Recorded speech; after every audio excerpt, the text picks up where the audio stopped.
திருச்சிற்றம்பலம் ஐயா. திருவடி வணக்கங்கம்மா. திருச்சிற்றம்பலம் எல்லாருக்கும். திருவடி முருகாசரணம். திருச்சிற்றம்பலம். தென்னாடுடைய சிவனே போற்றி, எந்நாட்டவர்க்கும் இறைவா போற்றி. அண்ணாமலையம் அண்ணா போற்றி, கண்ணார முதற்கடலே போற்றி, காவாய் கனகத்திரளே போற்றி, கைலை மலையானே போற்றி போற்றி. சைவத்தின் மேல் சமயம் வேறு இல்லை, அதில் சார் சிவமாம். தெய்வத்தின் மேல் தெய்வம் இல்லெனும் நான் மறை செம்பொருள். வாய்மை வைத்த சீர் திருத்தேவாரமும் திருவாசகமும் உய்வை தரச் செய்த நால்வர் பொற்றாள் எம் உயிர் துணையே. திருச்சிற்றம்பலம். இதனால் தொடங்கி அறுபடை வீடுகளை பார்த்தோம். இன்று பஞ்சபூத தலங்களில் ஒன்றான திருவண்ணாமலை தீஸ்தலம். திருவருணை, ராகம் சிந்து பைரவி. புலையனானமாவீனன் வினையிலேகு மாபாதன் பொறையிலாத கோபிகன் முழுமூடன் புகழிலாத தாமீகன் அறிவிலாத காபோதி பொறிகளோடி போய் வீழும் மதிசூதன் நிலையிலாத கோமாளி கொடையிலாத ஊதாரி நெறியிலாத ஏமாளி குலபாதன் நினது தாளை நாள்தோறும் மனதிலாசை வீடாமல் நினையுமாறு நீ மேவி அருள்வாயே. சிலையில் வாழி தானேவி எதிரி ராவணார் தோள்கள் சிதையுமாறு போராடி ஒரு சீதை சிறையிலாமலே கூடி புவனி மீதிலே வீறு திறமையான மாமாயன் மருகோனே அலையமேறுமாசூரர் கொடியதாக வேலேவி அமரதாடியே தோகை மயிலேறி அதிக தேவரே சூழ உலகமீதிலே கூறும் அருணை மேதிலே மேவு பெருமாளே நினது தாளை நாள்தோறும் மனதிலாசை வீடாமல் நினையுமாறு நீ மேவி அருள்வாயே. அருணை மீதிலே மேவு பெருமாளே நினையுமாறு நீ மேவி அருள்வாயே. நினையுமாறு நீ மேவி அருள்வாயே. திருச்சிற்றம்பலம். இன்று 10வது அமர்வு. முத்து குமாரனடி அம்மா அம்மா முத்து குமாரனடி அம்மா அம்மா முன்னை வினை தீர்த்திடுவான் அம்மா அம்மா முத்து குமாரனடி அம்மா. சொற்பொழிவாளரும் முனைவருமாகிய டாக்டர் முத்துக்குமாரன் அவர்களை முத்தான உங்கள் சொத்தை தருக என்று அப்பர் அருணறி மன்றத்தின் சார்பாக சொல்லிய பாட்டின் பொருள் உணர்ந்து சொல்ல கந்தர் அலங்காரம் வருக வருக என்றார். சிவாயனம் ஐயா. ஐயா அனுமதி போட்டு பாட்டு பாடிடலாமா? 2 நிமிஷம் ஐயா. நேரம் இருக்குமா? பாடிடலாமா? ஐயா பாடுங்க ஐயா. பாடுறது எவ்வளவு? திருச்சிற்றம்பலம். வெற்றிவேல் முருகனுக்கு அரோகரா. சுவாமிமலை விருத்தமா பாட போறேன். மூவிரு முகங்கள் போற்றி முகம்பொழி கரணை போற்றி ஏவரும் துதிக்கின்ற ஈராறு தோல் போற்றி காஞ்சி மாவடி வைகும் செவ்வேள் மலரடி போற்றி அண்ணான் சேவலும் மயிலும் போற்றி போற்றி. ஒரு தரம் சரவணபவாவென்று சொல்பவர் உளத்தினில் நினைத்த எல்லாம் உடனே கைகூடும் என வேதங்கள் மொழியுதே. உண்மை அறிவான பொருளே பரிவாகவே அனந்தம் தரம் சரவணபவா சரவணபவா என்று யான் சொல்லியும் பாங்கு மிகு காங்கேயா அடியனேன் எண்ணியது பலியாது இருப்பது ஏனோ. குருபரா முருகையா கந்தா கடம்பா சொல் குமரா குகா சண்முகா கோலாகலா வெற்றி வேலா எனக்கருள் கொடுத்து ஆள்வை முத்தையனே. மறுமலர் குழலழகா தேவ குஞ்சரி வள்ளி மனவனே என் துணைவனே. வண்ணமயில் வாகனா பொன் ஏரகப்பதியில் வளர் சுவாமிநாத குருவே. நன்றிங்க ஐயா. என் குலதெய்வம் சுவாமிமலை. குருவுக்கு மிஞ்சினவங்க யார் இருக்கா? திருச்சிற்றம்பலம். முருகா சரணம். வேலும் மயிலும் துணை. வெற்றிவேல் முருகனுக்கு அரோகரா. சக்திவேல் முருகனுக்கு அரோகரா. வீரவேல் முருகனுக்கு அரோகரா. ஞானவேல் முருகனுக்கு அரோகரா. பின்னை நின்று என்னே பிறவி பெறுவது முன்னை நன்றாக முயல்தவம் செய்கிலர் என்னை நன்றாக இறைவன் படைத்தனன் தன்னை நன்றாக தமிழ் செய்யுமாறே. தமிழ் என்றாலே முருகன், முருகன் என்றாலே தமிழன், முருகன் என்றாலே அழகு. என்னை நன்றாக படைத்த முருகப்பெருமான் திருவடிகளுக்கு கோடி கோடி வணக்கங்கள். இன்றைய மகா கந்தசஷ்டி பெருவிழா 5ஆம் நன்னாளில் அப்பர் அருள்மன்றம் சார்பில் குருநாதர்கள், சிவநெறி சிந்தனையாளர்கள், முருக பக்தர்கள் முன்னிலையில் அடியேனுக்கு சிந்திக்கப்பட்ட தலைப்பு குருநாதர் அருணகிரிநாத பெருமான் அருளிய கந்தர் அலங்காரத்தில் பாடல்களில் 65 முதல் 71 வரையிலான பாடல்களும் மற்றும் அதன் விளக்கங்களும். இந்த உரை நிகழ்த்துவதற்கு இந்த எளியனுக்கும் வாய்ப்பளித்த சாந்தாம்பையாருக்கும் வரவேற்புரை அளித்த மற்றும்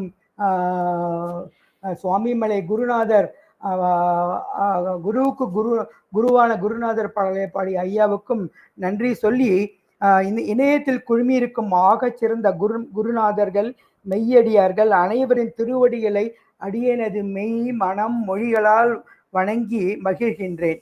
அன்பர்களே, முருகப்பெருமானிடம் உபதேசம் பெற்றவர் மூவர் என வாகீச கலாநிதி கீவா ஜெகநாதன் தன் முருகன் அந்தாதியில் இப்படி கூறுகிறார். பாலா குருமணியார்க்கும் திருப்புகழ் பண்ணவர்க்கும் ஆளால உண்டவர்க்கும் உபதேசித்த என் ஆண்டவனே என்று அவர் பாடுகின்றார். குருமணினா அகத்தியர், திருப்புகழ் பண்ணவர் யாரு? நம்ம உயர்ந்த உயிர் குருநாதர் அருணகிரிநாதர், ஆளாளம் உண்டவர் ஒரே கடவுள் நம் சிவபெருமான். இந்த மூவருக்கும் முருகன் நிறைய பேருக்கு பண்ணாலும் சிறப்பா பண்ண உபதேசம் பண்ண இந்த 3 பேரை தான் சுட்டி காட்டுவாங்க.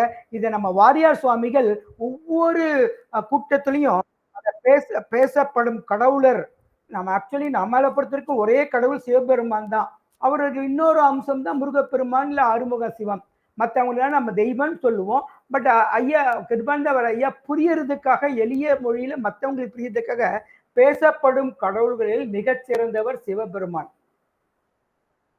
பேசப்படும் முனிவர்களில் சிறந்தவர் அகத்திய மாமுனி, பேசப்படும் உயர்ந்த மனிதர்களில் சிறந்தவர் குருநாதர் அருணகிரிநாதர் அப்படின்னு நம்ம வாரியார் சுவாமிகள் இதை அறுதியிட்டு ஒவ்வொரு கூட்டத்திலையும் சொல்லுவாரு. எனவே முருகப்பெருமானே வகைக்கு ஒன்றாக தேர்ந்தெடுத்து ஞானோபதேசம் பண்ணதா வரலாறு.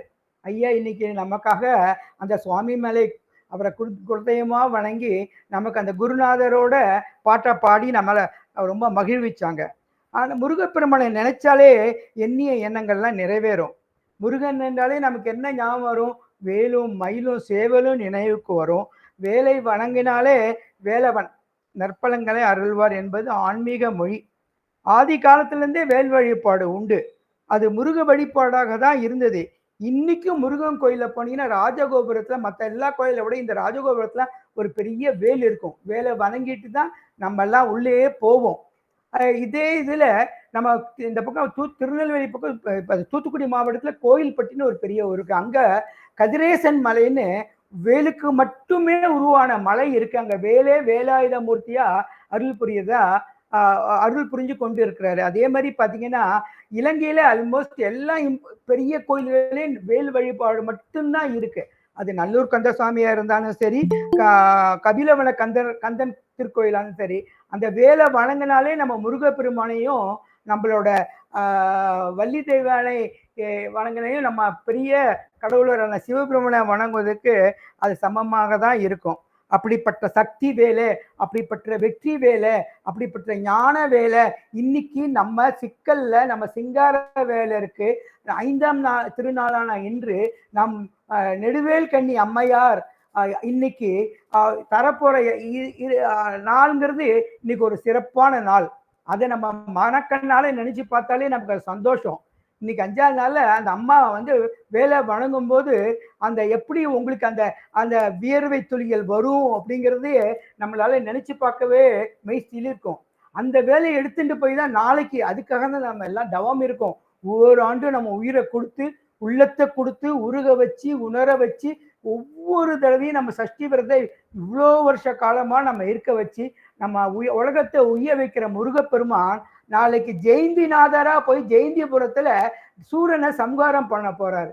சூரனை சம்ஹாரம் பண்றது வருஷம் பண்றது எதுக்காக அப்படின்னா, நமக்குள்ள எதிரி வெளியே மட்டும் இல்ல, உள்ளுக்குள்ளதான் இருக்காங்க.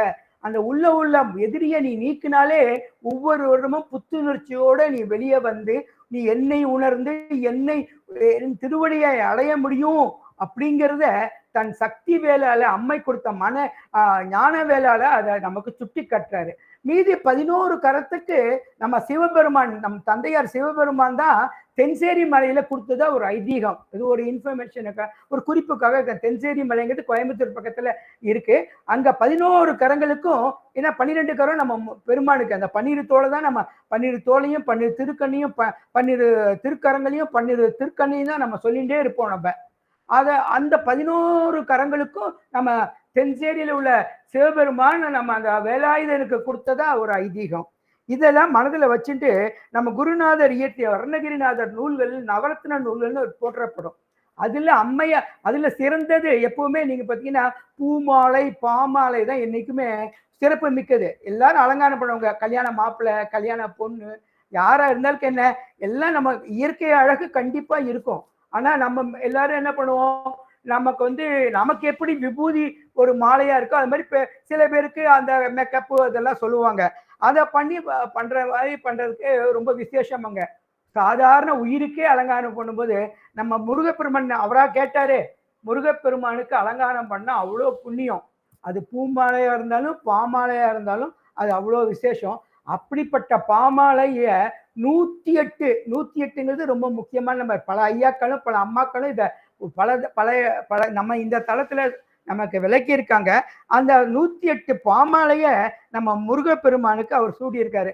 அதை திருப்பி சொல்ல வேண்டாம். முதல்ல காப்பு செயல் ஆரம்பிச்சு 100 + 7 108 செயல பாடின இந்த நூலை நம்ம மந்திர நூல்னு இந்த நம்ம ரொம்ப அறுதிட்டு சொல்லலாம். ஏன்னா உங்களுக்கே தெரியும் 108ங்கிறது ரொம்ப முக்கியமான மந்திர சொல் ஆன்மீகத்துல.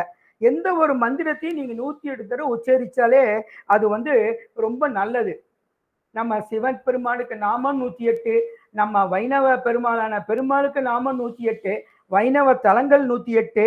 அது போக நீங்க பாத்தீங்கன்னா தமிழ் வருஷங்கள் 60, மாதங்கள் 12, கிரகங்கள் 9, நட்சத்திரங்கள் 27. இவற்றை எல்லாம் மொத்தமா கூட்டினாலும் வர நம்பர் 108 தான். இந்த 108 நம்ம மனிதர்களாகிய இந்த உயிர்கள் கண்டிப்பா இதுல ஏதாவது ஒண்ணுல நம்ம பிறந்துதான் இருக்கணுங்கிறது ஒரு முக்கியமான ஒரு குறிப்பு சிறப்பு செய்தி. இங்க 108ஓட கூட்டுத்தொகை 9. 9ம் ஒரு சிறப்புமிக்க சொல், சிறப்புமிக்க மந்திரம். அது எப்படி பாத்தீங்கன்னா பஞ்சபூதங்கள் நம்மள்ட்ட 5 இருக்கு. அது நம்ம ஆகாயம், நீர், நிலம், நெருப்பு, வாயும்னு. அதோட சூரியன், சந்திரன், பரமாத்மா, சாதாரண ஆத்மா சேர்ந்தா 9 ஆகும். இதெல்லாம் நம்ம சைவ பெருமக்கள் சைவ சமயத்துல சிவபெருமானும் அந்த அறுமுக சிவன முருகப்பெருமான் மூலம் அருளாளருக்கு உணர்த்தி நமக்கு சொன்னதை ஞாபகம் வச்சுக்கிட்டு நம்ம இந்த மாதிரி பாடல்களை தினமும் ஓதி வந்தா நமக்கு எல்லா பலனும் முருகப்பெருமான் திருவள்ளும் கிடைப்பது திண்ணம். சைவ மகா சஷ்டி விரதம் இருக்கும் சைவ பெரியோர்களே, இன்று நமக்கு சிந்திக்க தரப்பட்ட தலைப்பு கந்தர் அலங்காரம் பாடல்கள் 65 முதல் 71 வரை. இப்போது நமது 65வது பாடலை நாம் இப்போது சிந்திக்கலாமா? வெட்டும் கடா மிசை தோன்றும் வெங்கூற்றன் விடும் கயிற்றை கட்டும் பொழுது விடுவிக்க வேண்டும். கராசலங்கள் 8 குலகிரி 8 விட்டோட வெட்டாத வெளி மட்டும் புதைய விரிக்கும் கலாப மயூரத்தனே. உங்களுக்கே தெரியும், வெங்கூற்றன்னா யாரு? நம்ம உலகத்துக்கு சாதாரண உயிர்கள் அஞ்சுறது முக்கியமா யமன் தான். எப்போ யமன் வந்து நம்மளை கூப்பிட்டு போயிடுவா, எப்போ யமன் வந்து நம்மளை இது பண்ணுவான் அப்படிங்கிற பயம் இல்லாத சாதாரண உயிர்களே கிடையாது. ஈவன் நம்ம முருகப்பெருமான் நம்ம எப்போவும் நினைச்சுட்டு இருக்கோம், நமக்குன்னு என்ன மாதிரி சாதாரண அடியனுக்கும் அந்த பயம் இருக்கும். இல்ல சிவபெருமானையே நம்ம எப்போ செஞ்சிட்டு இருக்க அவங்களுக்கும் பயம் இருக்கும்.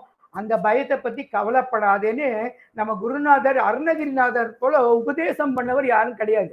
அவருக்கு உபதேசம் பண்ணவர் யாரு? நம்ம முதல்ல பார்த்தா நம்ம முருகப்பெருமான். நீ இப்படி இரு, நீ இப்படி இருக்காத அப்படின்னா நமக்கு ஒரு 700-800 ஆண்டுகளுக்கு முன்னாலேயே நமக்கு அழகா அதை எடுத்து சொல்லியிருக்காரு.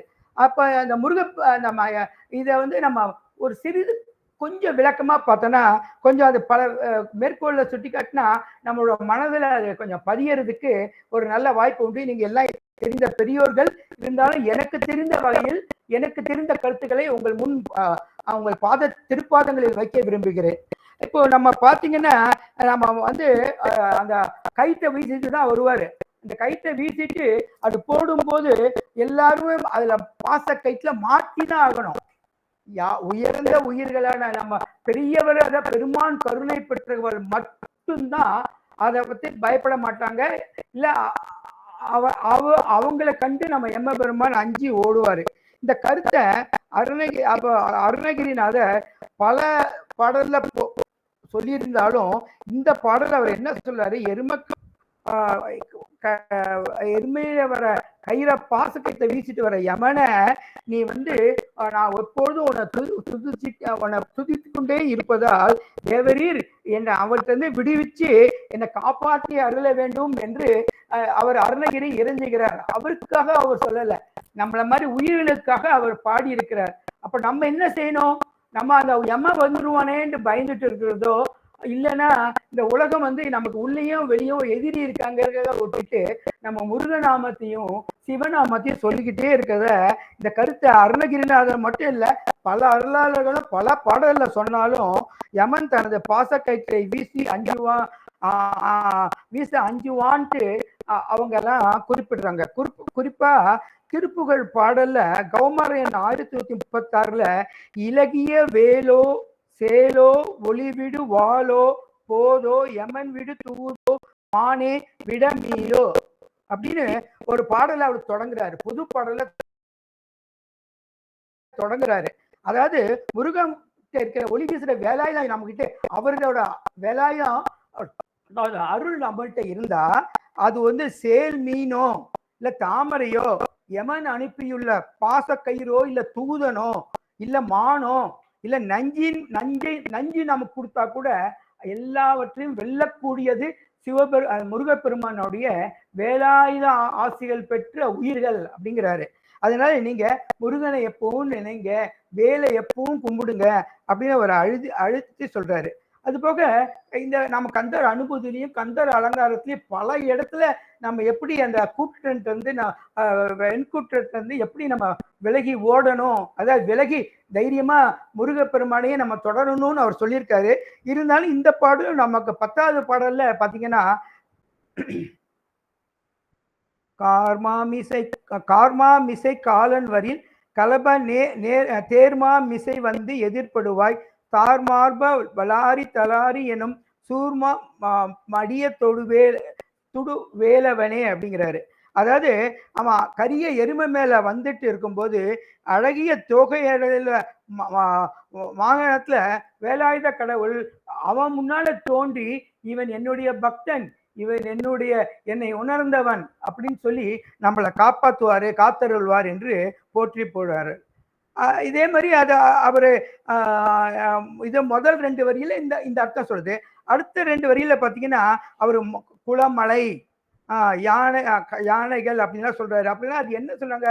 குளமலைன்னா என்ன? நமக்கு தெரியும் 7 மலை நமக்கு தெரியும். ஆனா முருகனை பொறுத்த வரைக்கும் நம்ம சூரியனை கொல்லும் போது நம்ம மறக்கவே கூடாது, முருகனும் கிரௌஞ்ச மலையும் ஒண்ணு. அந்த 7 மலையோட சேர்ந்து 8 மலை நம்மகிட்ட இருக்கிறதா நமக்கு தெய்வீக கதை உண்டு. அந்த தெய்வீக கதைங்கிறது கதைன்னா இந்த காலத்து மாதிரி புனையப்பட்ட கதை இல்லை. இது பெரும்பாலான அருளாளரும் நமக்கு உணர்த்தியிருக்காங்க. நம்ம தெய்வீக கதையை நாம் நம்பினால் மட்டுமே நாம் முருகனால் ஆசி பெறப்படுவோம். நமக்கு முருகன் ஆசிகள் நமக்கு கிடைக்கும். அப்போ அந்த பார்த்தீங்கன்னா அந்த குளமலைகள் 8ம் கிரௌஞ்ச மலையும் சேர்த்து மற்ற மலையெல்லாம் உங்களுக்கு தெரியும். ஐராவதம், புண்டரீகம், வாமனம், குமுதம், அஞ்சனம், புத்தந்தம், சார்வபௌமம், சுப்பிர தீகம்னு 7 மலை நம்ம சுத்தி இருக்கு. அதோட பாத்தீங்கன்னா அது வந்து கையை வச்சுட்டு இப்படி மறைக்கிற மாதிரி இருக்கும். அந்த மலைகளால நமக்கு எந்த பிரச்சனையும் வருது. ஏன்னா நம்மளுடைய சாரி இது வந்து 8 யானைகள், மன்னிச்சுங்க, 8 யானைகளை 8 மலைகள் நான் சொல்றேன். இப்போ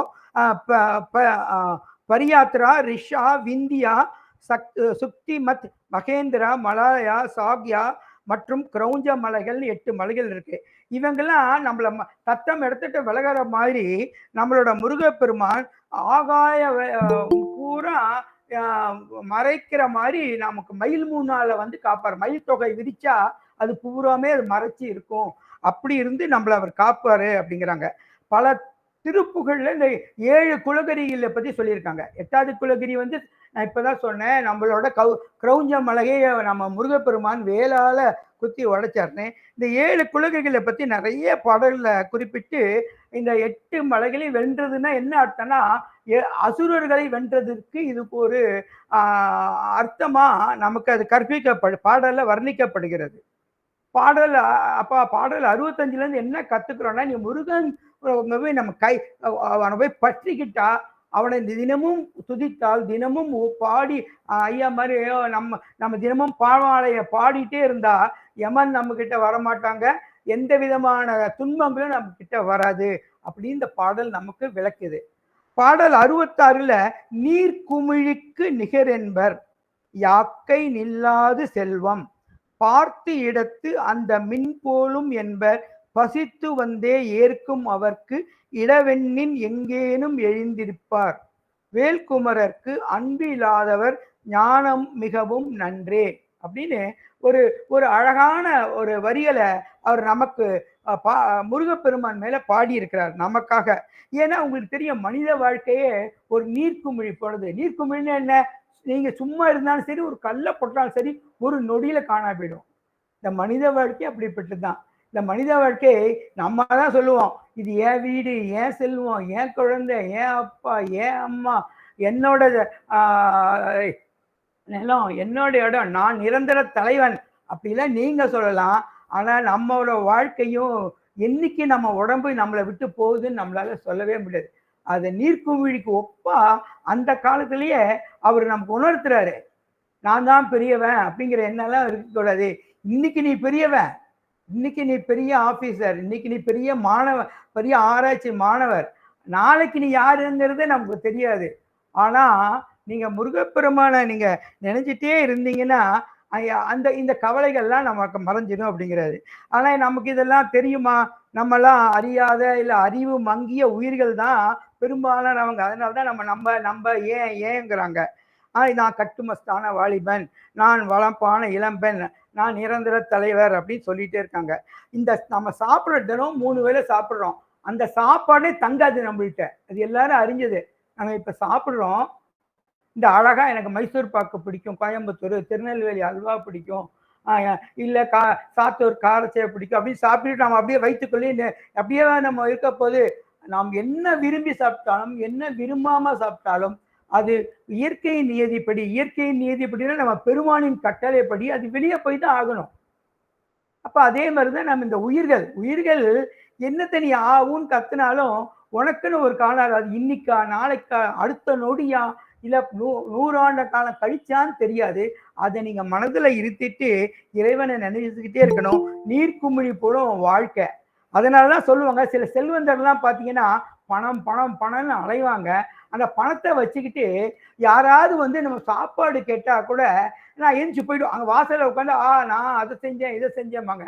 யாராவது ஒரு யாசனை கேட்டு வந்தா ஒரு 100 ரூபா கொடுங்கய்யா, இல்ல ஒரு வேளை சாப்பாடு கொடுங்கய்யானா அந்த இடத்த ஓடிடுவாங்க. இதை நம்ம அருணகிரிநாத பெருமான் பகடியா கிண்டல் பண்றாரு, இவன் ஞானம் உள்ளவன்ட்டு. அப்ப அது என்ன சொல்லுது? நீ வச்சிருக்கிற செல்வம் நிலையற்றது. நீ கொடுத்த படிப்பையோ செல்வத்தையோ பிறருக்கு வாரி வழங்கினா, அருணகிரிநாதர் நமக்கு அப்படித்தானே கொடுத்துருக்காரு. அவருக்கு தெரிஞ்ச ஒரு ஞான செல்வத்தை எல்லாருக்கும் அள்ளி வழங்கினதுனால்தான் இன்னைக்கு முருகப்பெருமான் அருள் எல்லா உலகம் பூரா. இப்ப பாத்தீங்கன்னா முன்னாடி பாத்தீங்கன்னா திருநெல்வேலி பக்கம் திருநெல்வேலி தூத்துக்குடி தென்காசி அடங்கின ஊர் அந்த காலத்துல. அந்த பக்கமும் தமிழர் சுத்தி உள்ள முருக பக்தர்கள் மட்டும் இந்த விரதம் இன்னைக்கு உலகம் பூரா இருக்கிறாங்க. உலகம் பூரா இந்த மாதிரி ஒரு பேச்சு உரையல் கோயில்ல அப்படி நடந்துகிட்டே இருக்கிறதுக்கு இதெல்லாம் இருக்கு. இந்த மாதிரி நேரத்துல நம்ம முருகப்பெருமான் திருவடிகளை நம்ம போய் பற்றிக்கிட்டா நம்மளோட மும்மலங்கள் நம்மளையே இந்த மாதிரி ஒரு ஒரு ஒரு பிரச்சனையில போய் மாட்டோம் அப்படின்னா நம்மகிட்ட இருக்கிற அந்த மும்மலங்கள் தான் ஆணவம் கண்மம் மாயை. இந்த 3 மலங்களும் அகன்றா உங்களுக்கு இது ஏன் செல்வம், இது ஏன் படிப்பு, நான் தான் பெரிய படிப்பு படிச்சிருக்கேன் அப்படிங்கிற எண்ணம்லாம் தோணாது. உங்கள்கிட்ட இருக்கிறத பிறருக்கு அள்ளி தரணும்னு நமக்கு அது விளங்கும். அது அருணகிரி பெருமானே நமக்கு அது ஒரு பெரிய ஒரு உதாரணமா திகழ்கின்றார். நீ போய் இதெல்லாம் இந்த மும்மலத்தை அகற்றுறதுக்கு நீ முருகப்பெருமானா இந்த மும்மலங்கள் அகன்று உனக்கு மெய்ஞானம் ஏற்படும் அப்படிங்கிறாரு. அது போல அடுத்த வரையில பாத்தீங்கன்னா அவங்க இந்த மாதிரி நீங்க வேலாயுதத்தை திருமருகான் பாடினாலே உங்களுக்கு அவர் மேல பக்தி கூடும் அப்படிங்கிறாங்க. இப்படி இந்த மாதிரி பண்ணும்போது அதை வந்து நம்ம ரொம்ப எப்பவுமே முருகப்பெருமான நம்ம பாடிக்கிட்டோம் ஓதிக்கிட்டோம் வேண்டிக்கிட்டோம் இருந்தாலே சும்மா இருக்கிற இடத்துல சரி, நம்ம மாதிரி சமைக்கிற நேரத்துல கூட முருகா முருகா நமச்சிவாயின்னு 5 எழுத்து மந்திரம் சொல்லிட்டே இருந்தாலே நமக்கு எந்த விதமான அந்த உள் மனதில் உள்ள எதிரிகள், திரும்ப நான் சொல்றேன், வெளி எதிரிகளை விட உள்ளெதிரிகள் தான் நம்மளை பின்னோக்கி இழுக்குது. குதிரை மாதிரி முன்னால ஏன் நம்மளால ஓட முடியலன்னா உள்ளெதிரிகள் தான் நம்மளை இழுக்குது. நம்ம பெருமானோட ஞானத்தை எப்பவும் அவரோட திருவடிகளை பத்திக்கிட்டே இருக்கணும் அப்படின்னு நமக்கு அதை உணர்த்துறாரு. இதேதான் திருவள்ளுவர் வந்து தனது 664 திருக்குறள்ல சொல்றாரு, சொல்லுதல் யாருக்கும் எளிய அறியவாம் சொல்லிய வண்ணம் செயல். சொல்றது ஈஸி. இப்ப நான் வந்து சொல்லிட்டேன்னா அது செஞ்சு காமிக்கணும். இப்படி பண்ணாதே இப்படி பண்ணாதே என்னோட குழந்தைங்களுக்கோ என்னோட மாணவர்களுக்கு நான் சொன்னா நான் ஒரு நல்ல அப்பா கிடையாது, நல்ல ஆசிரியர் கிடையாது, நல்ல முருக பக்தர் கிடையாது. நான் செஞ்சு காமிக்கணும். எனக்கு இதெல்லாம் வேண்டாம், நான் பக்தியில தான் இருப்பேன். அந்த பகுத்தறிவாளன் சொல்றான், உண்மையான பகுத்தறிவாளன் நம்ப. ஆனா யாரோ சிலர் இல்ல, இப்ப பலரன்னு சொல்லிக்கிறாங்க.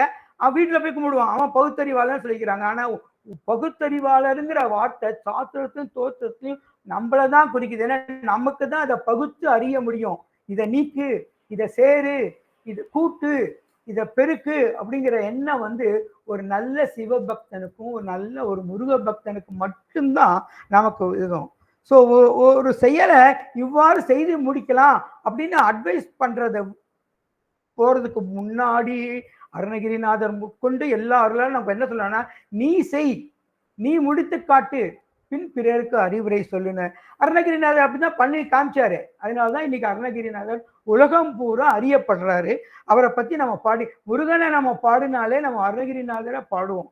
அது மாதிரி பல அருளாளர்கள் இருக்காங்க. அது வாரியார் சுவாமிகள் தொடங்கி நம்மளோட பாம்பன் சுவாமிகள் தொடங்கி எவ்வளவோ பேர் இருக்காங்க. நமக்கு குறிப்பா ஏன்னா ஞானம் எப்பவுமே நமக்கு ஞானோபதேசம் பெற்றவங்க தான் நம்ம டக்குன்னு ஞாபகம் வரும். அதனாலதான் நம்ம அருணகிரிநாதர் அவரை பத்தி தான் இப்ப பேசிட்டு இருக்கோம். அவர் குறிப்பிட்டு இருக்காரு. பாடல் எண் 67 பார்த்தீங்கன்னா அது இன்னும் சிறப்பா இருக்கும். நமக்கு எப்படிலாம் இருக்கணும், எப்படிலாம் இருக்கக்கூடாது அப்படின்னு அவர் உணர்த்திக்கிட்டு இருக்காரு.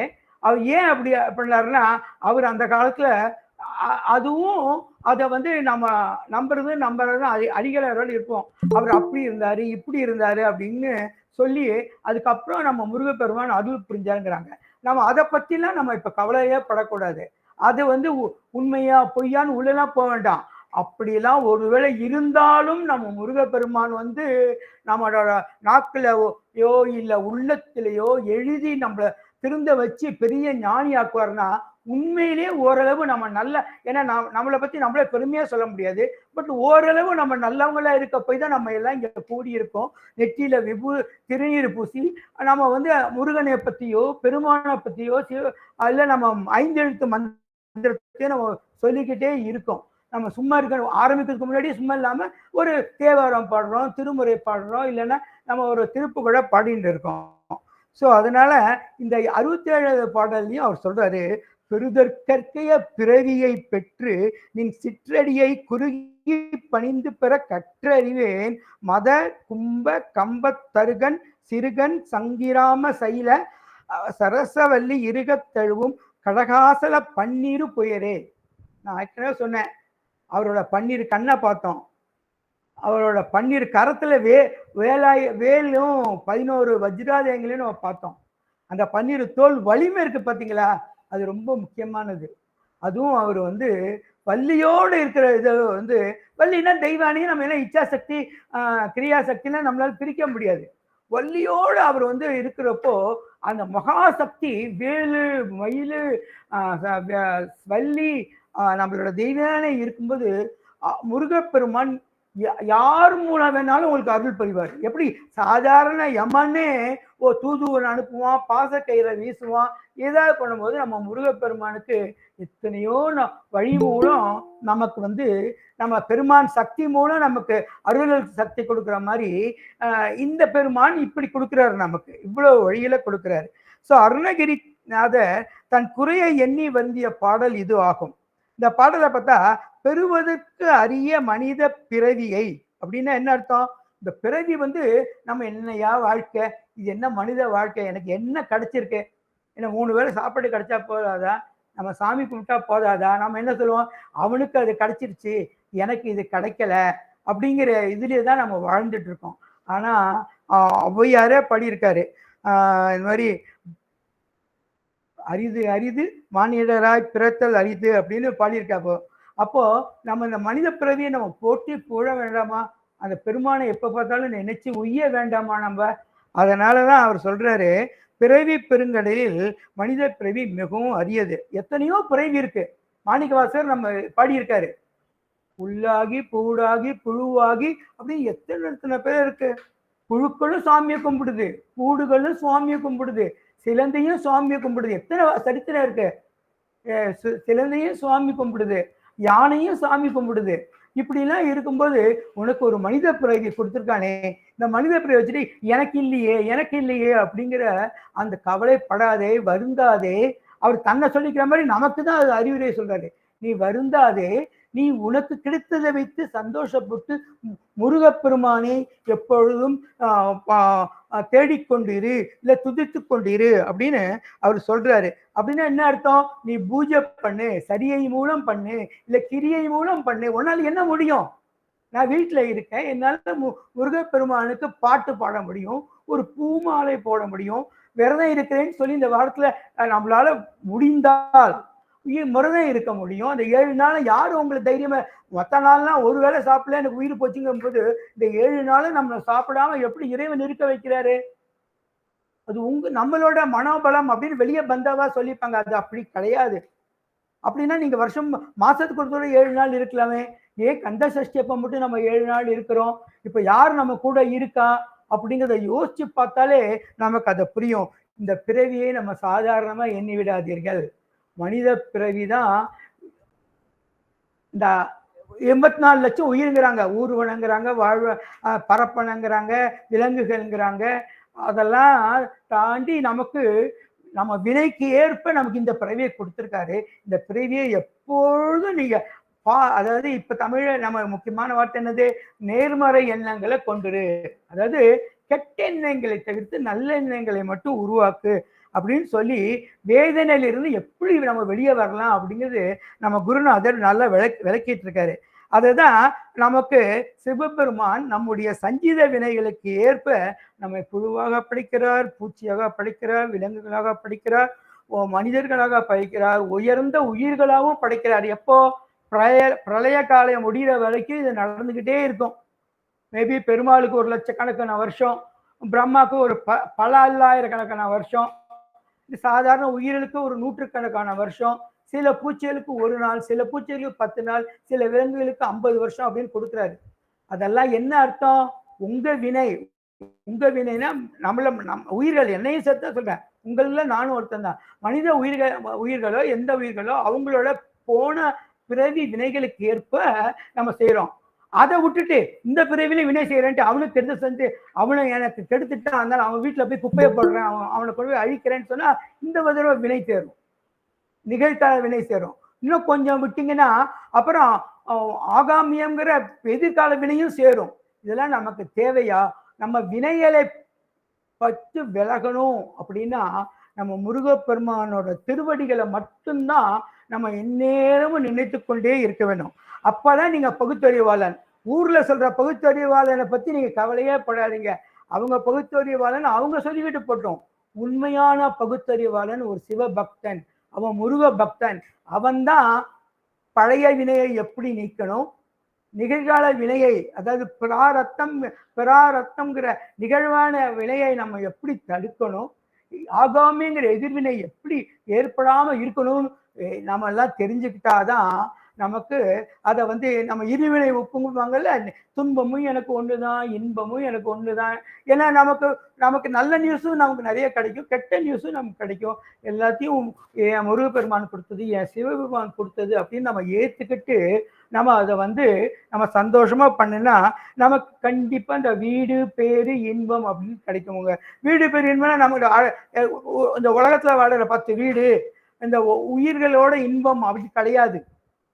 பேருங்கிறது முக்தி பேரை தான் நம்ம எல்லா பேரறிவாளர்களும் நமக்கு அதை உணர்த்திக்கிட்டே இருக்காங்க. அதனால நீங்க எப்போதும் நினைச்சுக்கணும், நம்ம மனித உயிர்கள் சிறந்தவர்கள்னு ஏன் சொல்றோம்னா நம்மளால மட்டும்தான் இந்த உலகத்தை, அது உலகம்னா பஞ்சபூதத்தை அடக்க முடியும், நீரை தடுக்க முடியும், அணையை கட்ட முடியும், தீயை கட்ட முடியும், தீயை தடுக்க முடியும். இல்ல ஓரளவுக்கு தான் நமக்கு முடிஞ்ச அளவுக்கு அதை நம்ம செய்யலாம். அதே மாதிரி நம்ம விலங்குகளை அடக்க முடியும். இதுதான் பகுத்தறிவு. நீங்க இந்த பகுத்தறிவை நல்லபடியா உபயோகப்படுத்தீங்கன்னா அது பேர் பகுத்தறிவு. சுவாமி இல்லைன்னு சொல்ற பகுத்தறிவை பத்தி நம்ம அதை பத்தி பேசல. அதனாலதான் மாணிக்க வாசகர் தனது சிவபுராணத்துல கூட அது எல்லாரும் தெரிஞ்சது. நான் சாதாரண திரும்ப ஞாபகப்படுத்துக்காக சொல்றேன். புல்லாய் பூளாய் புழுவாய் மரமாகி பல்விருமாகி பறவையாய் பாம்பாகி கல்லாய் மனிதராய் பேயாய் கணங்களாய் வல்லசுராய் முனிவராய் தேவராய் செல்லா நின்றே தாவர சங்கமத்தினாரு. இதே மாதிரிதான் தேவர்களும் வேண்டுவாங்க. நம்ம 100 வருஷத்துக்கு இது பண்றோம், தேவர்கள் 500 வருஷத்துக்கு வேண்டுறாங்க. பெருமாளோ அதை உயர்ந்த உயிரான பிரம்மாவோ அவர் 10,000 வருஷத்துக்கு வேண்டுறாரு. எல்லாம் போய் சிவபெருமான் காலில் சரணடைக்கிறாங்க. அப்ப சிவபெருமானா யாரு? முருகப்பெருமானும் ஒரு அருமுக சிவன் தான். ஸோ அவங்கள நம்ம வேணிக்கிட்டே இருந்தா நமக்கு என்ன பிறவின்னு கிடையாது. ஏன்னா உங்களுக்கு எல்லாமே நல்லா தெரியும். நம்ம திருவானைக்கால போனாலே அந்த கதை நமக்கு நல்லா தெரியும். ஒரு சிலந்தியும் ஒரு யானையும் சண்டை போட்டதுனால உருவான திருவரலாறு தான் திருவானைக்கா வரலாறு. அந்த திருவானைக்கா வரலாறுல சிலந்தி உங்களுக்கு தெரியும், ஒரு ஒரு ஒரு இறைவனை சுத்தி, நம்ம இறைவன்னா ஒரே இறைவன் ஒரே கடவுள் சிவபெருமானை சுத்தி அவர் ஒரு நூல் போகும்போது யானை அதை எடுத்து எறிஞ்சு அது இது பண்ண 2 சண்டை ரெண்டும் அடுத்த பிறகு வேற மாதிரி பிறந்த உடனே அவன் யானை கோச்சங்கு சோழனா பிறந்து, சிலந்தி சோழனா பிறந்து யானை இறைவன்கிட்ட வரக்கூடாது அப்படின்னு சொல்லிட்டு தான் தஞ்சாவூரை சுத்தி பார்த்தீங்கன்னா 70 மாட கோயில் கட்டியிருப்பாங்க. மாட கோயில்னா தெரியும் உங்களுக்கு. மற்ற நம்ம சாதாரண கோயில் அப்படின்னா நேர நந்திக்கு கொடிமரம் நந்தி சிவபெருமான் அப்படின்னு நல்ல தாழ விழுந்து போயிடுவோம். ஆனா மாட கோயில்னா நீங்க போனீங்கன்னா உள்ள போய் படிக்கட்டு ஏறி போனா அப்ப என்ன அது ஐதீகம்னா யானை ஏறி வர முடியாது. அதை பத்தி நம்ம கவலைப்படாது. நம்மளோட ஆணவம் மலங்கள் அதை கண்மம் மாயா விட்டுட்டு நீங்க படியே இருந்தீங்கன்னா அந்த சிவபெருமானை அடைஞ்சிங்கனாலே உங்களுக்கு இந்த உயிர் உய்யும். அதை தான் அருணகிரிநாதர் சிவபெருமானையும் முருகப்பெருமானையும் ஒருமுகப்படுத்தி முருகப்பெருமானை நீங்க வணங்குங்க அப்படின்னு அந்த அறுமுக சிவனை சிவபெருமானா நினைச்சு அவர் நமக்கு தினமும் பூஜை செய்யுங்க, உங்களால முடிஞ்ச சரியை பண்ணுங்கல்ல கிரியை பண்ணுங்க அப்படின்னு சொல்லிட்டு இருக்காரு. இதெல்லாம் நீங்க எப்படி யோசிச்சு பார்த்தீங்கன்னா, எப்போ நமக்கு அந்த ஞானம் கிடைக்கும், நமக்கு அது தெரியாது, எந்த நேரத்துல கிடைக்கும்னு நமக்கு தெரியாது. திருஞான சம்பந்தர் இறைவனுக்கு வந்து ஒரு நல்ல குருநாதர் அருளி, இல்ல இறைவனே குருநாதா இறங்கி வந்து நமக்கு ஒரு ஒரு அருளை கொடுப்பாரு. திருஞான சம்பந்தர் குழந்தையா சீர்காழியில ஒரு குளத்துல எதுக்கோ அழுதது, ஆனா நம்ம பெருமான் கருணையோட பெருந்தனோடு இறங்கி வந்து ஞானப்பால் கொடுத்து அந்த 2 வயது குழந்தையை உலகிருந்த ஞானியாக்குனாரு. மெய்கண்டார் அதுக்கும் ஒன்றும் தெரியாது, 2.5 வயசு குழந்தை திருவண்ணைநல்லூர்ல அதை சுற்றி தெரிஞ்சிட்டு இருக்கும்போது மேலே பரஞ்சோதி மொழி வரணும் பெரிய அகச்சந்தான குரல் பறந்துட்டு இருக்கும்போது இந்த குழந்தைய பார்த்தா தெய்வமா தெரியுதேன்ட்டு அவரோட பெரிய மகா குரு பக்கத்துல இருக்காரு. அருள்நந்தி சிவாச்சாரியர் இருக்கும்போது இதுக்கு மட்டும் ஒரு அருளை கொடுத்து 2.5 வயசுலேயே கொடுத்துறாரு. ஆனா நம்ம அப்பர் சுவாமிகள் நீ நல்லா கஷ்டப்படு, ஏன்னா உன்னோட தீவினை இவ்வளவு இருக்கு அப்படின்னு சொல்லி சமணத்தை போக வச்சு, சமணத்துல படாத பாடு போக வச்சு பல துன்பங்களை கொடுத்து, ஆனா அப்பரை போல அவர் உழைத்து மேல வந்தவரை தான் கிரியைங்கிறது நம்ம ஒரு சக்தியை நமக்கு புரிய வைக்கிறாரு. அப்பருக்கு எப்போ வந்தது? 80 வயதுக்கு மேலதான் குருநாதரோ மெய்ஞானமோ கிடைச்சது. அதே மாதிரி சுந்தரர் அவர் தோழராக இருந்தாலும் 20 வயசோ 16 வயசுல இல்ல 20 இல்லை 16 வயசுல அவருக்கு ஒரு ஞானம் திருவண்ணைநல்லூர்ல கொடுத்தாரு. மாணிக்க வாசர் அவரும் வந்து அரசரா இருந்தாரு, மந்திரியா இருந்தாரு, பெரிய படைத்தளபதியா இருந்தாரு, ஜாலியா இருந்தாரு. அவரை இந்த கோயிலுக்கு வான்னு சொல்லி அவரை மனம் மாற்றி 16 வயதுல அவருக்கு வந்து நேர ஞானமே கொடுத்துறாரு. மற்றவங்களுக்கு சரியை கிரியை யோகம் சொல்லிட்டு இந்த நீ நேர ஞானம் வச்சுக்கோ அப்படின்னு கொடுத்துட்டாரு. அதனால குருநாதரை நம்ம தேடணும், முருகப்பெருமானை தேடணும். உங்களுக்கு வயது முக்கியம் இல்லை, எந்த வயதுல உங்களுக்கு வந்து அவர் கொடுப்பாருங்கிறது அவரு டிசைட் பண்ணுவாரு. அந்த நேரம் வரைக்கும் நம்ம பொறுமையா இருந்தாதான் அந்த அந்த அந்த எல்லா வினைகளும் நீங்கி நம்ம பெருமானோட அருள் கிடைக்குங்கிறது நம்ம எப்போதும் ஞாபகம் வச்சுக்கணும். இதுக்கெல்லாம் வந்து நம்ம எதை வச்சு ஞாபகம் வச்சுக்கணும்? அந்த புழுக்கள் இருக்கு, வண்டுகள் கும்பிட்டதா கேள்விப்பட்டிருக்கோம், விலங்குகள் கும்பிட்டதா கேள்விப்படுகிறது. உங்களுக்கு தெரியும் மங்கி அதாவது மந்திங்கிற குரங்கு ஆஞ்சநேயர்ல அனுப்பிச்சு எத்தனையோ மந்தி வகைகள் இறைவனை நாடி போயிருக்கு. பறவைகள்ல பார்த்தீங்கன்னா கருடன் இருக்காப்புல எத்தனையோ கருடன் அனுப்பிச்சு எத்தனையோ பறவைகளும் இறைவன் திருவடியை அடைஞ்சதா இருக்கு. அதனால நமக்கு வந்து மனித பிறவி உயர்ந்ததுங்கிறத ஞாபகம் வச்சுக்கணும். அப்பர் பெருமான் பல இடத்துல இதை பாடியிருக்காரு. இருந்தாலும் நமக்கு திருப்பாதிரிப்புடியுள்ள 4ஆம் திருமுறை 84 பாடல அவர் சொல்றாரு, புழுவாய் பிறக்கும், நேரம் கருதி நான் முழுமையா படிக்கல, புழுவாய் பிறக்கணும் புண்ணியா அப்படின்னு ஆரம்பிச்சு நம்ம திருப்பாதிரி புலியூர் ஆண்டவரே அப்படின்னு அவர் முடிக்கிறாரு. எனவே மனித உயிர்களை நாமும் நம்மை சார்ந்தவர்களும் மண்ணாசை பொன்னாசை பெண்ணாசை மற்றும் பிற ஆசைகளை விட்டொழித்து முருகனை முப்பொழுதும் பூஜிக்க வேண்டும் என்று நம் குருநாதர் கவலைப்படாதே வேதனைப்படாதே அப்படின்னு சொல்லி அறிவுறுத்துறாரு. அடுத்த வரியில பாத்தீங்கன்னா, மதநீர் ஒழுகுவதும் கும்பஸ்தலத்தை உடையதும் அசைந்து கொண்டே இருக்கும் தன்மையுடனான அஞ்சாமைங்கிறார் அவரு. அப்ப என்ன, யானையை பத்தி அப்படியே ஆடிக்கிட்டே இருக்கும். அது மாதிரி நமக்கு ஏதாவது ஒரு பிரச்சனை வந்துகிட்டே இருக்கும். அந்த இதெல்லாம் கொண்டு போய் இதெல்லாம் நீங்க கொண்டு போய் அந்த முருகப்பெருமான் காலடியில நீங்க வச்சுக்கிட்டேன்னா அந்த வள்ளியை அணைத்து கொண்டிருக்கிற முருகப்பெருமான் தன் வேலை வைத்திருக்கிறார், தெய்வானையா வைத்திருக்கார், மயிலை வைத்திருக்கிறார், சேவலை வைத்திருக்கிறார். ஏதாவது ஒரு ரூபத்தில் வந்து உங்களை உய்ய நிலைக்கு எடுத்து செல்வார் என்பது நம் முருகப்பெருமான் என்று அவர் அறுதியிட்டு அந்த பாடலை சொல்றாங்க. அப்போ நம்மள என்ன செய்யணும்? இந்த மனிதர்கள் இந்த பிறவியின் நோக்கத்தை உண்மையாக புரிந்து கொண்டு இறைவனை வழிபட்டு நாம் மெய்ஞானத்தை அடைய வேண்டும் என்று நாம் அதை உணர்ந்து கொள்ள வேண்டும். பாடல் 68 பார்த்தீங்கன்னா இந்த வேலை பத்தி இங்க வேல் வந்து எப்படி நமக்குலாம் வந்து உதவி புரியுது. ஏன்னா அங்க வள்ளியோட அவர் பண்ணாரு, ஒவ்வொரு இடத்துலயும் ஒவ்வொரு மாதிரி பண்றாரு. இந்த இடத்துல சாடும் சமர தனிவேல் முருகன் சரணத்திலே ஓடும் கருத்தை இருத்த வல்லார்க்கு அகம் போய் சகம் போய் பாடும் கௌரி பௌரி கொண்டாட பசுபதி நின்று ஆடும் பொழுது பரமாயிருக்கும் அதீதத்திலே. இல்லை புது புது அதீதம்ங்கிறது புது வேடம். ஆனா பரமாங்கிறது பரமன் நமக்கு தெரியுது. பசுபதிங்கிறது யார் தெரியுது? நம்மளோட நடராஜர் ஆனந்த தாண்டவம். நமக்கு அந்த வரி வரும்போதே நம்ம மனக்கண்ணில் அதெல்லாம் கொண்டு போயிடணும். ஓ, நடராஜரோட ஆனந்த தாண்டவம் இதை பத்தி இந்த இடத்துல சொல்றாங்க. ஏன் ஆனந்த தாண்டவத்தை நம்ம பார்க்கணும்? ஆனந்த தாண்டவம் தான் பரவச நிலை. அந்த பரவச நிலை தான் பேரானந்த நிலை. அதெல்லாம் அனுபவிக்க தகுதியானவர்கள் மட்டுமே அந்த அருள் கிடைக்கும். அந்த கந்தர் அலங்காரத்தில் 68 முருகப்பெருமானின் வேல் மீது கருத்தை செலுத்துபவர்களுக்கு இந்த உலகமும் உலக இன்பமும் இல்லாத உயர்நிலையை அளிக்கிறது என்று அவர் கூறுகின்றார். வேல் வழிபாட்டின் மூலம் மனம் அலையாது. நீங்க வேல் மரல் மந்திரம் சொன்னாரு, எத்தனையோ வேல் பாடல் இருக்கு. வேல் இல்லாத பாடலே அருணகிரிநாதர்கிட்ட நவரத்ன மலையில கிடையாது. எந்த பாடல்? நீ வேல் மரல் மந்திரத்துல மட்டும் வேல் இல்லை. கவசத்தை ஆரம்பிச்சு எந்த முருகன் பாடலையும் வேல் இல்லாம இருக்காது. அந்த வேலை நீங்க பொழும்போதே உங்களோட உலக இன்பங்கள்லாம் அற்பமாயிடும். அப்போ நம்ம மனதான் நம்ம சிவபெருமான் எதுக்காக சிவபெருமான்? சிவபெருமான் எவ்வளவு இருந்தாலும் அவர் ஆனந்தமா ஆடிட்டு இருக்காரு. அந்த ஆனந்த பரவசைக்கு நம்மளால போக முடியும் அப்படின்னு இந்த பாடல் விளக்குறாரு. அப்ப அதீதம் என்றால் என்ன, சமரம் என்றால் என்னன்னா, சமரம்னா வெளியப்படையான எதிரிகள் மட்டும் இல்லை. சமரம்னா 2 அர்த்தம் இருக்கு. வெளியில எதிரி யாரு? அவன் என்னை திட்டுறான், அவன் என்ன அடிக்கிறான், என் மேல பொறாம கொண்டு இருக்கான், இல்ல என்ன எங்க வீட்டுல குப்பை போடுறான், இல்ல என்னை அழிக்க பார்க்கறான், அங்கே வெளிய எதிரி. அவனை இனம் கண்டு கொள்ள முடியும். நீங்க ஒதுங்கி போலாம். நீங்க பலசாலியா இருந்து முருகன் அருள் இருந்து அவனை அடிச்சு தள்ளிடலாம். ஆனா உள்ள இருக்கான் அகசாமரம்னு ஒண்ணு இருக்கு. அதீதத்தில் என்ன அகசாமரம்ங்கிறது உள்ளுக்குள்ள இருக்கிற எதிரி இருக்கு பார்த்தீங்களா? அது அவ்வளவு உங்களால ஈஸியா பண்ணவே முடியாது. அது பல இடத்துல பல அருளாளர்கள் இந்த தளத்திலேயே கந்தர் அலங்காரத்திலேயே அது சொன்னா திரும்ப திரும்ப சொல்ல வேண்டாம். பட் அது ஆணவம்ங்கிறது நம்ம அகங்காரங்கிறது நமக்கு எல்லாம் தெரியும். அது மனக்கலக்கமா, ஆசையா, கோபமா, பொறாமையா, ஒன்னோட ஒன்று சேர்ந்து அது படிக்கட்டு மாதிரி மேலே எப்படி கட்டுமலைன்னு ஐயா சொல்ற சுவாமி மலையை அது நல்ல இடத்துக்கு சொல்றேன் நான். இது சுவாமி மலைங்கிறது ஒரு பெரிய குருநாதர் மலை.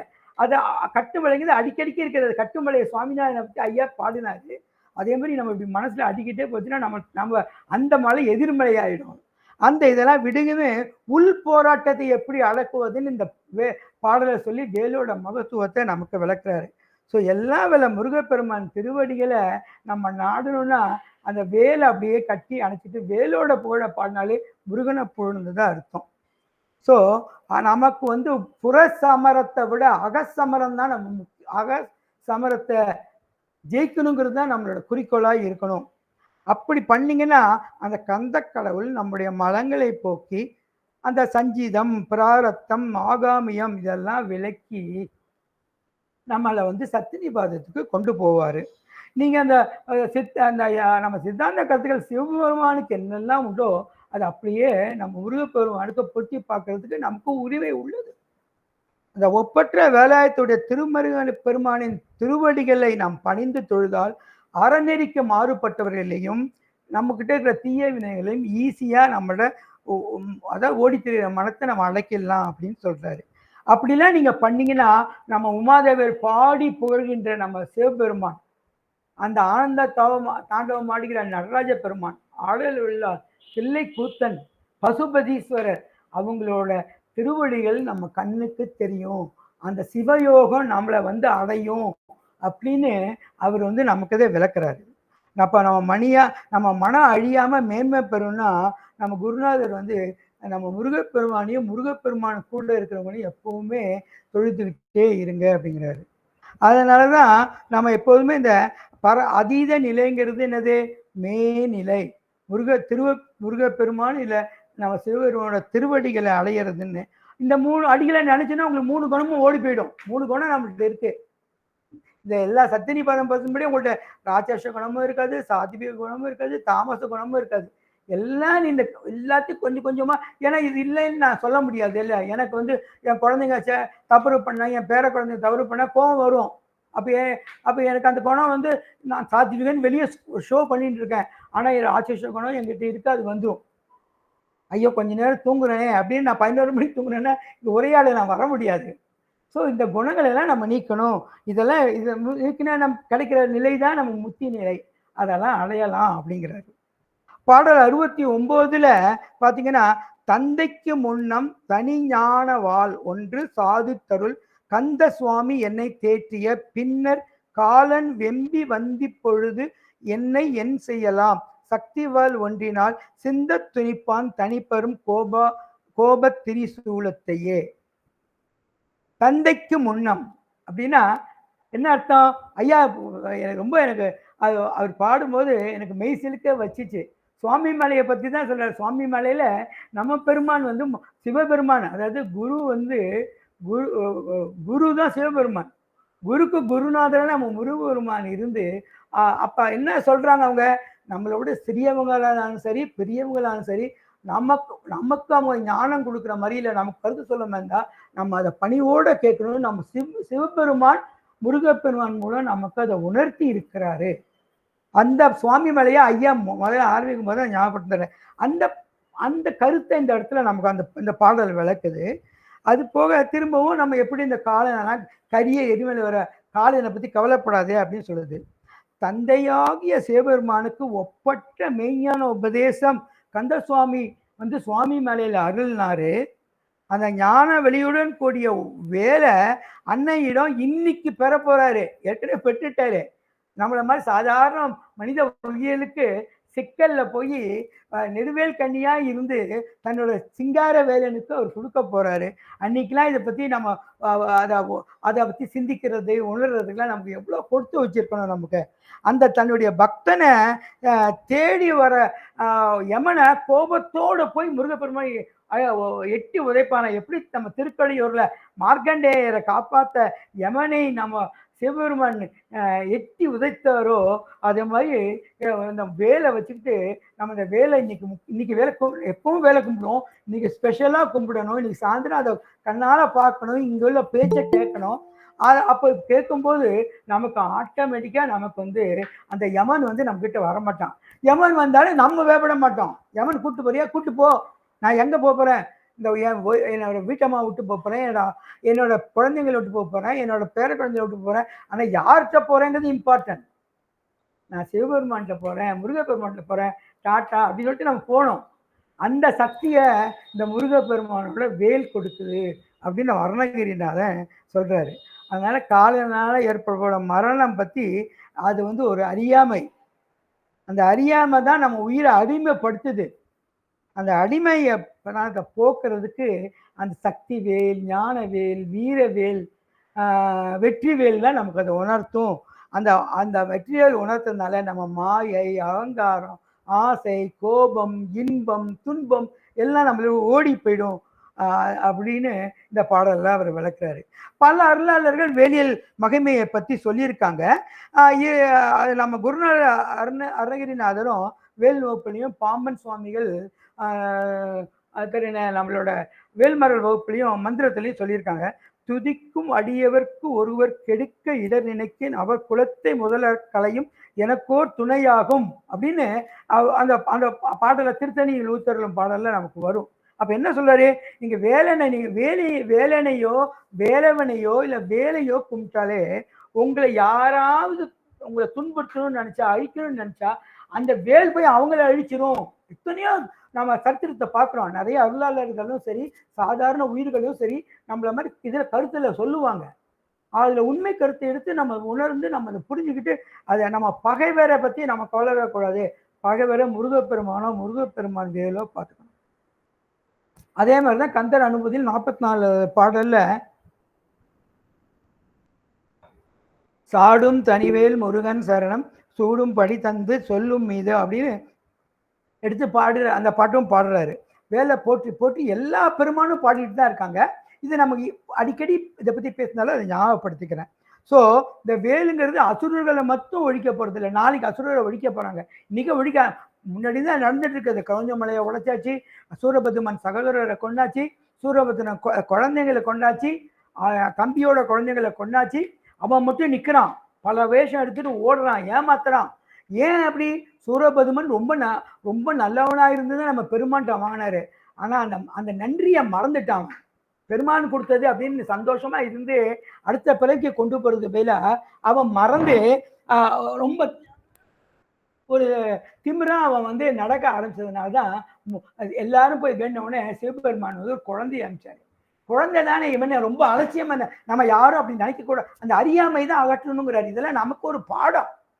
இது கதையை இந்த திருக்கதைகள்லாம் வந்து நமக்கு பாடம். குழந்தை தானே அப்படின்னு அலட்சியமா நினைக்க போய் தான் அந்த குழந்தையை ஜெயந்தினா வெற்றிநாதரா போய் அழிக்கிறதா நமக்கு ஐதீகம். ஸோ நம்ம அறியாமை அகற்றுறதுக்கு இந்த பாடலை நம்ம ஞாபகம். 70வது பாடல் நம்ம பல இடத்துல பல தளத்துல தினமும் நம்ம பாடிட்டு இருக்கணும்.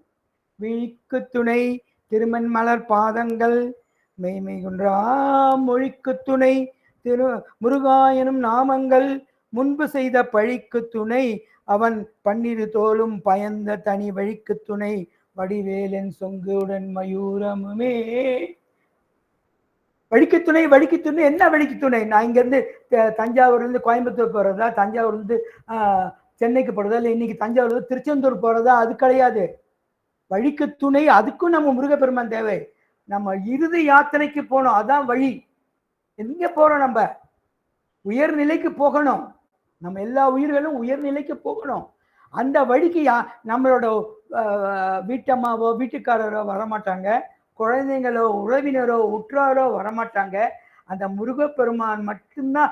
அவனோட திருவடிய முருகப்பெருமான சிவனே, நம்ம அதை சிவன் அம்சம்தான் முருகப்பெருமான். அவரை நினைச்சுக்கிட்டே இருந்தீங்கன்னா உங்களுக்கு வந்து அதுதான் அவர் பல விதத்திலேயே நம்ம எப்படி நம்ம அப்பர் சுவாமிகள் திருவங்கமாலை எப்படி அவர் போற்றி போடுவாரோ அதே மாதிரி இந்த இது நம்ம கண்ணால அவன் திருவடியை பார்க்கணும்னு என்ன அர்த்தம்? இறுதி நேரத்துல போய் கண்ணை மூடிட்டு மூடிட்டு இருக்கிறதோ இல்லை கண்ணீர் விட்டுட்டு இருக்கிறதோ, அப்ப கண்ணு மங்கிட்டே வரும்போது உங்களுக்கு அந்த திருச்செங்கோட்டு வேலன்னு இந்த படத்துல அவர் அழுத்தி சொல்றாரு. ஒவ்வொரு பாடலையும் ஒரு தாத்தையும் அவர் சொல்றாரு. நம்ம நேரம் கருதி தான் எல்லாம் சொல்ல முடியல. இந்த இடத்துல திருச்செங்கோடு அப்படின்னு செங்கோடுங்கிற வார்த்தை அதுல வந்து நம்ம அதை புரிஞ்சுக்கணும். அந்த செங்கோட்டு வேலைன்னா ரெண்டு முக்கியமான முருகர், எல்லா முருகரும் தெரிஞ்சவர். ஆறுபடை வீடு முருகர் தெரிந்தவர், வயலூர் முருகர் தெரிந்தவர், திருச்செங்கோடு முருகர் தெரிந்தவர், மலைப்பழனி முருகர் தெரிந்தவர், எல்லாம் சிறந்தவர் தான். இந்த இடத்துல நமக்கு ஞாபகம் வச்சுக்க முடியாது திருச்செங்கோட்டு வேலை. செங்கோடன் அவர் தான் அங்கதான் செங்கோல் வச்சிருக்காரு, வேல் வச்சிருக்காரு, சேவர் கொடியில்ல சேவலே வச்சிருக்காரு. அப்படிப்பட்ட இறைவன் எப்படி அவரோட சாணித்தியன் இருக்க வைப்பாரு.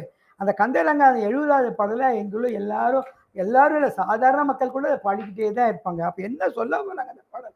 சாதாரணமா சொன்னீங்கன்னா முருகப்பெருமானோட பராக்கிரமங்களை இந்த பாடல் விளக்குது. இருந்தாலும் நம்ம வந்து இதை நம்ம புரிஞ்சுக்கணும். நம்ம சாதாரண மனிதன் நினைப்போம், நம்ம கண்ணு அவரோட மென்மையான திருவடிகளை பார்க்கணும். முருகப்பெருமான் திருவடியை நேத்திர தரிசனம் போல ஒரு பெரிய புண்ணியம் கிடையாது. அதனால இந்த பாடலை கூட ஒரு 2 நிமிஷம் எடுத்துக்கிறேன். முதல்ல பொது கருத்தை நம்ம பார்த்துக்கலாம். நம்ம கண்கள் நம்ம திருவடியை பார்த்துட்டே இருக்கணும். அப்புறம் நம்மளோட வாய் வந்து அதான் அங்கமாலை திருவங்கமாலை ஞாபகம் வச்சுக்கோங்களேன். முருகா முருகா முருகா முருகா முருகா முருகா முருகான்னு சொன்னாலும் சரி, வள்ளின்னு சொன்னாலும், தெய்வம்னு சொன்னாலும், வேலா சரி, வேல்னு சொன்னாலும் எல்லாம் ஒண்ணுதான். நம்மளோட நம்பிக்கைக்கும் நம்மளோட தைரியத்துக்கும் வலிமைக்கும் அவனோட பன்னிரு தோலை நம்ம நினைச்சிட்டு இருக்கணும். நம்ம சென்றடையும் பாதைக்கு அவனோட வடிவேலையும் செங்கோலையும் நம்ம ஞாபகம் வச்சுக்கணும். செங்கோல்னு என்ன? செங்கோடன் யாரு? திருச்செங்கோட்டு வேலைன்னா ஞாபகம் வச்சுக்கோங்கிறாரு. அது வந்து இது சாதாரண மனிதனுக்கு சாதாரண கருத்து. நம்மளை மாதிரி முருகப்பெருமானுக்கு என்ன கருத்துனா, பக்தர்களே நீங்க கவலைப்படாதீங்க, அருணகிரிநாதன் உணர்த்துறாரு. நீ கவலைப்படாதே, உன்னோட இறுதி யாத்திரைம்போது உங்களை யாரும் வரமாட்டாங்க. நம்ம அஞ்சுகின்ற அந்த தனி வழிக்கு நம்ம போகணும் அப்படின்னா நீங்க செங்கோட்டு வேலைன்னு நீங்க செங்கோட்டு வேலைன்னு நினைச்சாலும் அவனோட செங்கோடன் வேலு அந்த அந்த சேவர் கொடி இல்லைங்க, சேவலாம் முருகன் வச்சுக்க 2 தலம் தான்.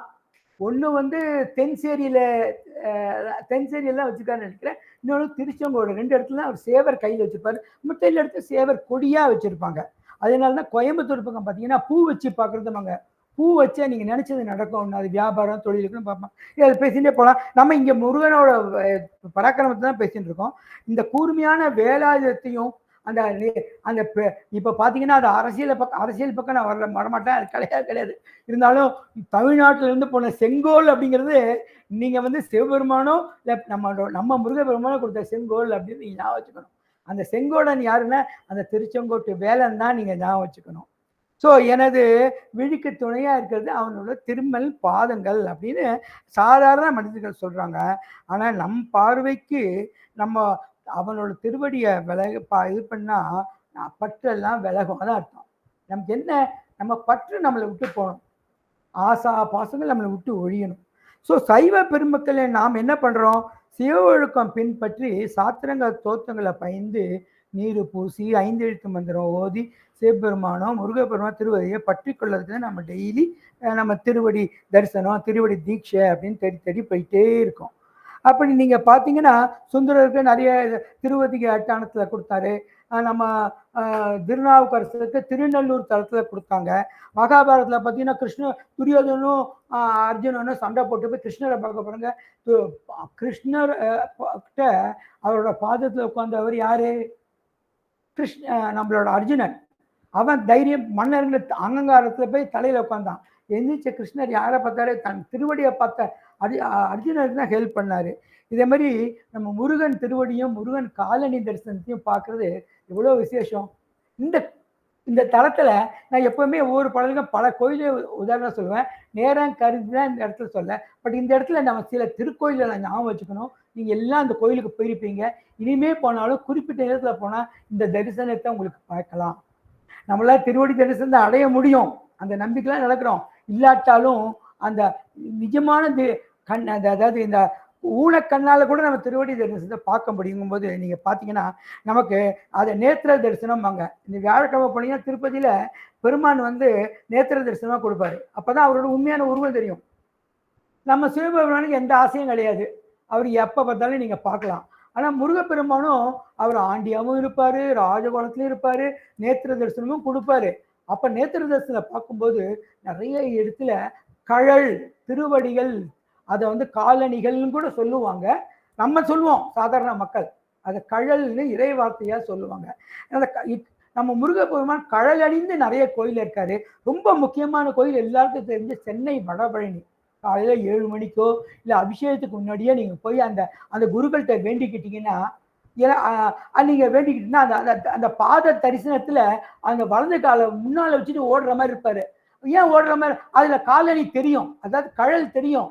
அப்ப என்ன அர்த்தம், பக்தா நீ என்னை கூப்பிட்டேன்னா நான் ஓடி உன்னை காப்பாற்றுவேங்கிற கோலத்துல தான் வடபழனியில முருகன். இந்த கோயிலுக்கு ஏன் கூட்டம் போயிட்டே இருக்கு, முருகப்பெருமானை தேடி போனா எதுக்கு தேடி போறாங்க, அவர் வீட்டுல இருந்தாலும் தான் பலன் கொடுக்க போறாரு. நீங்க அங்க போய் பார்த்தா முருகன் ஓடுற அப்படி இல்லை, நான் சொல்றேன் ஒரு சந்தோஷத்துல சொல்றேன். அவர் இப்படி ஒரு காலை முன்னெடுத்து வைத்த மாதிரி இருக்கும். அது காலனியும் அந்த அவரோட விளக்கு அந்த தீபத்தை காமிக்க சொன்னா அந்த காலனி தெரியும். அந்த காலனி தரிசனத்தை பார்த்தா அந்த திருவடி தான் நமக்கு உலகத்துல எல்லாம். அந்த திருவடியை பற்றுறது தான் நம்ம எல்லாம் இவ்வளோ பாடுபடுறோம், விரதம் இருக்கிறோம், பெருமானை கும்பிடுறோம், எல்லாம் செஞ்சுட்டு இருக்கோம். அந்த இடது காலை முன்னோக்கி வச்சதை நீங்க போய் அடுத்த போகும்போது அபிஷேகத்துக்கு பார்க்கும்படி உங்க எல்லாருக்கும் அந்த வாக்கியம் கிடைக்கணும்னு நான் வேண்டிக்கிறேன். அது மாதிரி கும்பகோணம் போனீங்கன்னா வியாழ சோமேஸ்வரர் கோயிலையும் நம்ம முருகன் பாதரச்சரையோட காட்சியளிப்பாரு. நீங்க போனீங்கன்னா ரொம்ப அவங்க சொன்னீங்கன்னா அதை பார்க்கலாம். திருவையாறு ஐயரப்பர் கோயில போனீங்கன்னா அங்கேயும் பின்னாடி உள்ள எல்லாமே திருப்புகழ் தலம். அது நீங்க ஏதோ வடபழனியை விட்டுருங்க, சிவனை பத்தி பேசுனா அங்க முருகர் சொன்னா அங்க திருப்புகழ் தலமா தான் இருக்கணும். அந்த திருப்புகழ் தலத்திலையும் கையில வில்லு, அங்குள்ள முருகப்பெருமான் அருமுகனா கையில வில்லு அம்புகள் காலில் காலணியோட ரெடியா இருப்பாரு. எதுக்காக கையில அம்பு வில்லு வச்சிருக்காரு, தான் பக்தரோட கெட்டவங்க அழிக்கணும், தன்னோட பக்தனோட உள்ளெதிரிகள் வெளியெதிரிகள் அழிக்கணுங்கிறத கையில வில்லு அம்பு வச்சிருக்காரு.